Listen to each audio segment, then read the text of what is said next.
বাংলাদেশে বনজ সম্পদ নিয়ে আমরা যদি আলোচনা করি সেটা হচ্ছে সংক্ষিপ্ত আলোচনা দেওয়া আছে যে বনজ সম্পদ সেটা হচ্ছে বাংলাদেশের বনভূমিকে তিনটা ভাগে ভাগ করছে। একটা হচ্ছে ক্রান্তীয় চিরহরিত বনভূমি, একটা হচ্ছে ক্রান্তীয় পত্রপতনশীল বৃক্ষের বনভূমি, আর একটা হচ্ছে স্রোতজ বনভূমি দেওয়া আছে। তো 1 নম্বর ক্রান্তীয় চিরহরিত বনভূমি, যেটা যে সকল উদ্ভিদের পাতা একসঙ্গে ঝরে পড়ে না তাকে বলে ক্রান্তীয় চিরহরিত বলা হয়।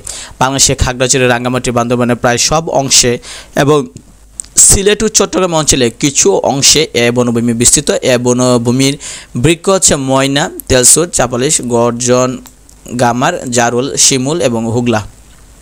অর্থাৎ ক্রান্তীয় যে চিরহরিত যেটা সেটা বলতেছে যে সকল উদ্ভিদের পাতা একসঙ্গে ঝরে পড়ে না, মানে ঝরে কম ঝরে কিন্তু সবগুলো গাছের পাতা একসাথে সব পড়ে যায় না। আর ক্রান্তীয় পতনশীল যেটা সেটা হচ্ছে যে সকল গাছের পাতা বছরে একবার সম্পূর্ণ ঝরে যায়। মনে করেন গাছে একটা পাতাও নাই, সেটাকে বলা হয় আপনার যে পত্রপতনশীল বৃক্ষ। আর আমাদের চারপাশে যেগুলো আছে সেগুলো দেখা যায় গাছের পাতা আছে কিন্তু মানে যদি ঝরে বা পরে কম পড়ে কিন্তু একদম শূন্য হয়ে যায় না। তো এগুলো হচ্ছে আপনার এই বনের বৃক্ষগুলো হচ্ছে আপনার গজারি, যেটা শাল, ছাতিম, কুচি, হিজল এগুলো।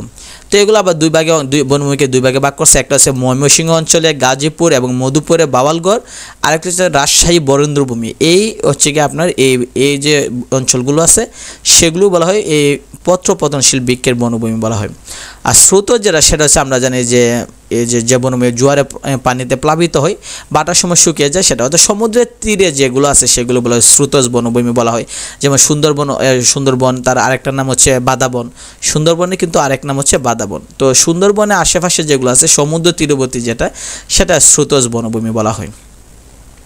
তো আমরা যদি আরও গুরুত্বপূর্ণ আরও তথ্য যদি আমরা খেয়াল করে দেখি তাহলে দেখা যাবে যে সরকারি হিসেবে বাংলাদেশে বনভূমি আছে 17.62%। ফাওয়ের মতে বাংলাদেশে বনভূমি আছে 14.1%। যে বিভাগে সবচেয়ে বেশি বনভূমি রয়েছে সেটা হচ্ছে চট্টগ্রামে, প্রায় 43% আছে বন বাংলাদেশের মোট বনের। বিভাগ অনুসারে সবচেয়ে কম বনভূমি হচ্ছে রংপুরে। বাংলাদেশের রাষ্ট্রীয় বনভূমি তো 37টা জেলায় রাষ্ট্রীয় বনভূমি আছে, রাষ্ট্রীয় বনভূমি নেই মানে 28টা জেলায় বনভূমি নেই। বাংলাদেশে একক জেলাভিত্তিক সর্বাপেক্ষা বেশি বনভূমি বাগেরহাট জেলায়। অঞ্চল হিসেবে বাংলাদেশের বৃহত্তম বনভূমি হচ্ছে পার্বত্য চট্টগ্রামে, এটা সবাই জানে যে এর আয়তন হচ্ছে 14,150 বর্গ কিলোমিটার। পরিবেশের ভারসাম্য রক্ষায় প্রয়োজনীয় পরিমাণ বনভূমি আছে 7টা জেলায়, মানে সবচেয়ে বেশি বন আছে 7টা জেলায়, সেটা হচ্ছে বাগেরহাট, রাঙ্গামাটি, সাতক্ষীরা, খুলনা, চট্টগ্রাম, বান্দরবান এবং কক্সবাজার। এটা তো পাহাড়ি অঞ্চল থাকবেই। বাংলাদেশের সবচেয়ে উঁচু বৃক্ষের নাম বৈলাম, সবচেয়ে বেশি লম্বা বৃক্ষ সেটা হচ্ছে বৈলাম, উচ্চতা প্রায় 240 ফুট বা 73.15 মিটার। ফরেস্ট একাডেমি 1964 সালে চট্টগ্রামে প্রতিষ্ঠিত হয়। দেশে একমাত্র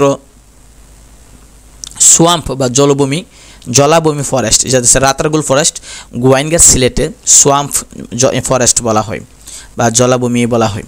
পরিবেশ নীতি এবং জাতীয় বন নীতি কার্যকর হয় 1992 এবং 94 সালে। পরিবেশ নীতি 1992 সালে আর জাতীয় বন নীতি সেটা 94 সালে। বৃক্ষরোপণে বাংলাদেশের সর্বোচ্চ রাষ্ট্রীয় পুরস্কার হচ্ছে প্রধানমন্ত্রী জাতীয় পুরস্কার, যেটা 1993 সাল থেকে দেওয়া হচ্ছে। সবচেয়ে দ্রুত বৃদ্ধি পায় বাঁশ জাতীয় গাছ, নেপিয়ার, প্যারা, গিনি, এগুলো হচ্ছে উন্নত জাতের বাঁশ। তো তাহলে বোঝা গেছে যে সবচেয়ে দ্রুত বৃদ্ধি পায় বাঁশ জাতীয় গাছ। বাংলাদেশে জাতীয় বৃক্ষরোপণ অভিযান আমরা বললাম যে 1972 সাল থেকে বাংলাদেশের সামাজিক বনায়ন কার্যক্রম সর্বপ্রথম শুরু হয় চট্টগ্রাম জেলার রাঙ্গুনিয়ায়। কর্ণফুলী পেপার মিলে কাঁচামাল হিসেবে পার্বত্য চট্টগ্রামে বাঁশ ব্যবহার করা হয়। বন সংরক্ষণ আইন 1990 সালে আর বন আইন আবার করা হয়েছে সেটা হচ্ছে 2002 সালে। তো বনজ সম্পদের ব্যবহার যদি আমরা দেখি যে সুন্দরী গাছ দিয়ে সাধারণত খুলনা হার্ডবোর্ড মিলে কাঁচামাল, গরান গাছের জন্য রং প্রস্তুত করা হয়, শাল গাছ দিয়ে বৈদ্যুতিক তারের খুঁটি ব্যবহার করা হয়, সেগুন দিয়ে গৃহ নির্মাণ করা হয়, দুন্দল দিয়ে পেন্সিল, গর্জন আর জারুল দিয়ে রেল স্লিপার, গেওয়া, শিমুল, কদম দিয়ে দেয়াশালে বক্স কাঠি প্রস্তুত করা হয়, গেওয়া দিয়ে খুলনা নিউজ প্রিন্ট মিলে কাঁচামাল ব্যবহার করে, বাঁশ সাধারণত কর্ণফুলী, চন্দ্রগুণ এবং সিলেটে কাগজ মিলে কাঁচামাল ব্যবহার করে, গোলপাতা দিয়ে গড়ে চাউনি, চাপালিশ এবং গামানি দিয়ে সাম্পান ও নৌকা এবং ছাতিম দিয়ে ছাল, কষ ও নির্যাস দিয়ে ওষুধ শিল্পে ব্যবহার করা হয়। টপ ইনফরমেশন যদি দেখি বাংলাদেশের বন গবেষণা কেন্দ্র চট্টগ্রাম, সিলেটের মন্ডু কারখানায় কাঁচামাল হচ্ছে নলকাগড়া। পরিবেশের জন্য ক্ষতিকর গাছ হচ্ছে ইউক্যালিপটাস, সেটা বলদা গার্ডেন 1909 সালে প্রতিষ্ঠা করা হয়। সূর্যকন্যা বলা হয় তুলা গাছকে। পৃথিবীর সবচেয়ে বড় গাছ হচ্ছে বাঁশ। তো আমরা যদি এদিকে আমরা খেয়াল করি তাহলে আরও পাবো, সেটা হচ্ছে গিয়ে সুন্দরবন নিয়ে আমরা আলোচনা। যে সুন্দরবন সম্পর্কে যদি আমরা তথ্য দেখি, সেটা হচ্ছে বাংলাদেশের জাতীয় এবং একক বৃহত্তম বনভূমি হচ্ছে সুন্দরবন। সুন্দরবনের মোট আয়তন হচ্ছে আপনার 10,000 বর্গ কিলোমিটার। সুন্দরবন বাংলাদেশে পরিক্রম করেছে 5টা জেলায়, সেটা হচ্ছে খুলনা, বাগেরহাট, সাতক্ষীরা, পটুয়াখালী এবং বরগুনা। প্রাকৃতিক আশ্চর্যের তালিকায় সুন্দরবনের অবস্থান 14তম। সুন্দরবন প্রথম রামসার সাইট হিসেবে স্বীকৃতি পায় 21শে মে 1992 সালে। 560তম দেশ, মানে রামসার সাইটে 560তম স্থান পেয়েছে। সুন্দরবন যে দুটি দেশে বিস্তৃত, সেটা হচ্ছে বাংলাদেশ এবং ভারতে।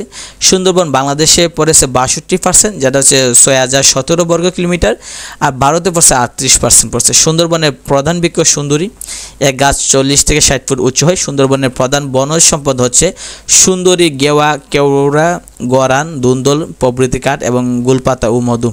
সুন্দরবনের পূর্বে এবং পশ্চিমে অবস্থিত হচ্ছে পূর্বে বলেশ্বর নদী, পশ্চিমে রায়মঙ্গল নদী।